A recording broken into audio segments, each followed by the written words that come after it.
Before watching the video, don't forget to subscribe the channel and enable bell notification to never miss an update from us. Hello everyone and welcome. Good morning. This is Ashima, and in this video we will be talking about everyday news events or the major news events from the past day and all the points that are associated with the news event, so that this video is helpful for every aspirant. Whichever exam you're preparing for, this is going to be helpful, right? So don't forget to share the video, like the video, and do download Entri app from the link which is provided below for more such videos and free mock tests and free test series and study material which is available.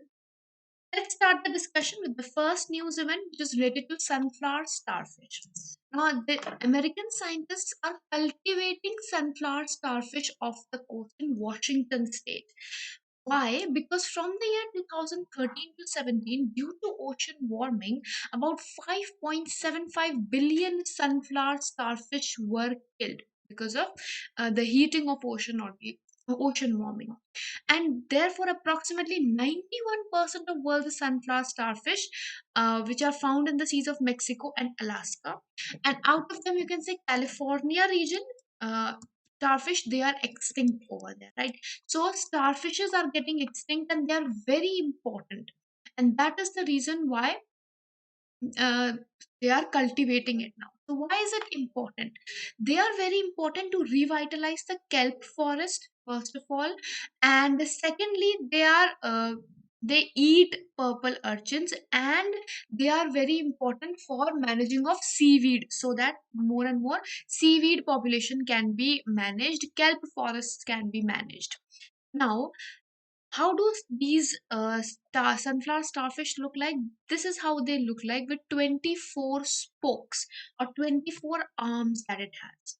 Right now, they are critically endangered, or you can say they are the threatened species. They are threatened currently. They have 24 limbs, although, but according to IUCN Red List, they are under the threatened category. Right now, because of the drop in these sunflower starfish, the amount of kelp forests has decreased to less than, like, to more than 95% decrease has been witnessed in the kelp forests, right? And now, what is this? So when they're running a project, what will that be called? This plan is known as Jurassic Planning Act, which is being implemented for increasing the population of this starfish, right? Now, how do kelp forests look like? This is how they look like. They're underwater, they're located under waters, and they have a high density of kelp. They're the most productive and dynamic in the ecosystem currently, right? On the whole planet, they're the most productive and dynamic ecosystems of the world, right? Then we have Google and SpaceX. Now, Google and SpaceX have come to an agreement to provide internet services via Starlink satellites. Starlink satellites are of SpaceX. So Google is providing the cloud infrastructure. Google is providing the cloud infrastructure, and SpaceX is installing the ground terminals for the Starlink satellites that it is setting up. The first of such is going to be set up in Ohio, United States of America, and furthermore, more and more are going to be set up. The whole project will be used to increase the area of access for the internet and the good quality internet services that can be provided even to rural areas. Similar to this, a tie-up had also happened with Microsoft. SpaceX had also entered into a partnership with Microsoft, and in Microsoft we are talking about Azure platform.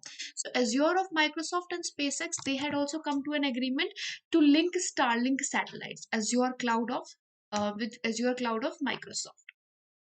Now, SpaceX has an ambition of sending 12,000 satellites to grant space-based internet under this Starlink. And since there are so many satellites that it is sending, that's the reason why it is called as a Starlink. Now, coming to the next news event, gold exchange in India. Securities and Exchange Board of India, or SEBI, has issued a consultation paper on a proposal that there should be gold exchange system in India. Now, apart from that, SEBI is also suggesting that there should be as we say, there should be a electronic gold receipts, and these the exchange center that it is proposing to set up, that should be working towards increasing the trade in electronic gold receipts. Now, there have been three tranches in which this whole transaction will be split up, and the vault manager who is going to become a vault manager, that person must have access to at least 50 crores of rupees, and also it must have security deposits access. So SEBI's major purpose is to increase the transaction in electronic gold, and along with that, now when we are talking about gold, electronic gold receipts, and the tranches, what is the annual demand of India? Currently, in terms of gold, India is the second largest consumer, and the current demand is approximately 800 to 900 tons of gold. Right? So, what is the purpose or objective? In various parts of India, you see various rates, or there is a change, a bit of change. So gold exchange, or EGR, electronic gold receipt, that will bring one nation one price of gold. Right? Now, the three tranches that we were talking about, first tranche is conversion from physical gold to electronic gold receipt. Second tranche is trading in that electronic gold receipt, and third is converting of EGR into the physical gold. So, how do we see? First of all, there is physical gold. From physical gold to EGR, or electronic gold receipt, this is the first tranche. From electronic gold receipt, there's going to be exchange of this, or the setting up of this exchange system. It will bring stocks of EGR. Then this will again be put up into physical gold, or translated to physical gold, or converted to physical gold. That is the third tranche that will take place. Right? Now, how many, or what is going to be the trading and conversion limit? So EGR of 1 kg, 100 grams, 50 grams, that will be available to stock exchanges. 1 kg, 100 gram, and 50 gram. These are the three denominations in which it is going to be available in the stock exchanges. Then we have a few one-liners. Union Education Minister Dr. Ramesh Pokhriyal Nishank, he has been conferred with International Invincible Gold Medal Award for 2021, which will be given by Maharishi Organization. Then convalescent plasma usage has been terminated now, as per the recent guidelines from ICMR, Indian Council of Medical Research. There was a research which was being conducted, and according to that research, this is not no longer a very beneficial method. Right? What was the research that was done? The research name was by the name Placid. It was started last year, and as the results have come, it is not very useful, because using the plasma is might have been a reason why there are various mutations of the virus. So because of this finding, they have stopped the use of plasma. Right? Then memorandum of understanding, or MOU, was signed by Ministry of Education and Microsoft, between both of them, specifically for tribal schools by the name Eklavya Model Residential Schools and the Ashram Schools. So all the technical advancement, technological advanced products, and as we say, smart classrooms will be set up by Microsoft, and students will be mentored on projects which involve artificial intelligence for social benefit and sustainable development goals. Setting up of gamified Minecraft environment to help the designing of digital skills is going to be set up. Also, educators will be trained for using that, because when there is a intel technology involved, there has to be proper training also. The training will also be provided, and the material or the substantial devices will also be provided. Samvedana is providing telecounseling free to children which are affected due to COVID-19 pandemic. Samvedana stands for sensitive action on mental health vulnerability through emotional development and necessary acceptance. And it is going to provide it for all the children who have either tested positive, people who have tested positive, children who have lost their parents, or who are quarantined and they are facing difficulties in, due to mental health or whatever the reason being. mental pressure, health, whatever, anxiety, stress, all these things will be dealt with. And this service will be provided uh, by National Commission for Protection of Children Rights, or NCPCR. NCPCR is going to be the one who is going to implement it.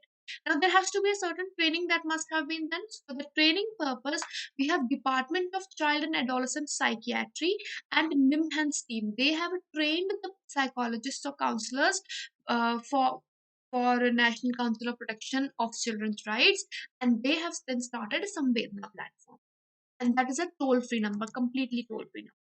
Then MyGov has launched an innovation challenge for developing an app for learning Indian languages.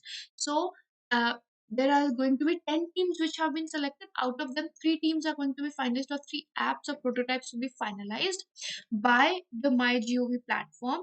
And for this, MyGov has collaborated with Ministry of Education.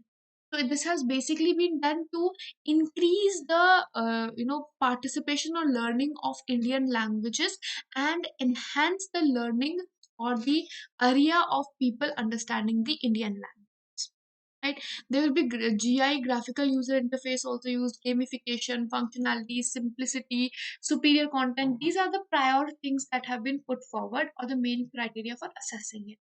Now, out of the 3 who are going to be the finalists, the winner will be getting 20 lakh rupees as a fund for improving the app. Then 10 lakh rupees will be given for the second rank holder, and the third rank holder is going to get 5 lakh. Right?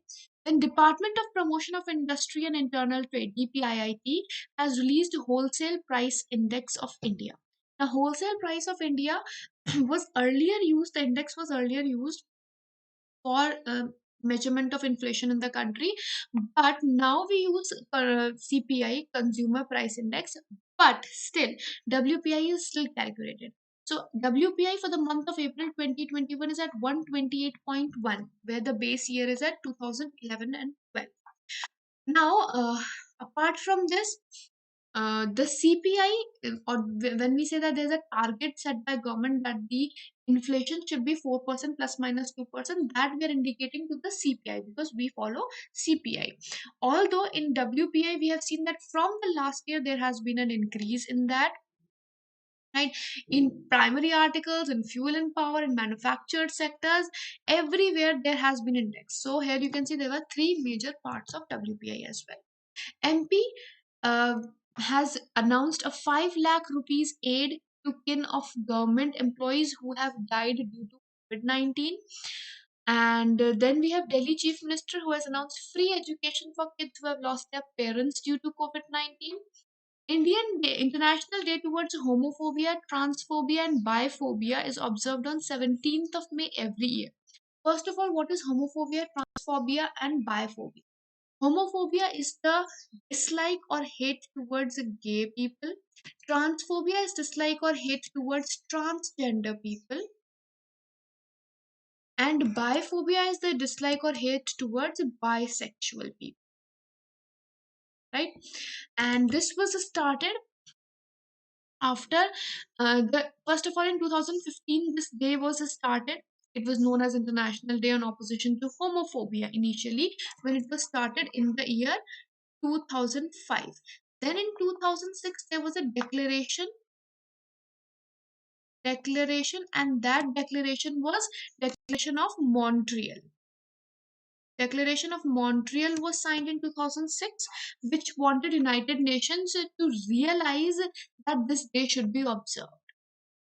Now, before then later on, this day was started observing, and the founder of this international day is Louis George. Now, when was the first time that homosexuality was removed from the International Classification of Diseases by WHO? That was in the year 1990. In 1990, homosexuality was removed from International Classification of Diseases, and it was considered as a fitness one. It was not considered into a diagnostic. There was no diagnostic code to the particular disease, definitely.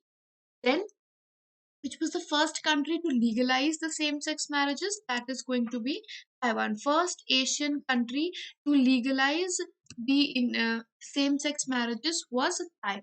First Asian country. right? All right. Now, with this, we'll be winding up the segment. I hope this session has been helpful. Do like the video and share the video. The link for the app is provided in the comment section and the description section below. You can download that. We'll see you tomorrow with more news events. Until then, goodbye, take care, and have a wonderful day ahead, all of you.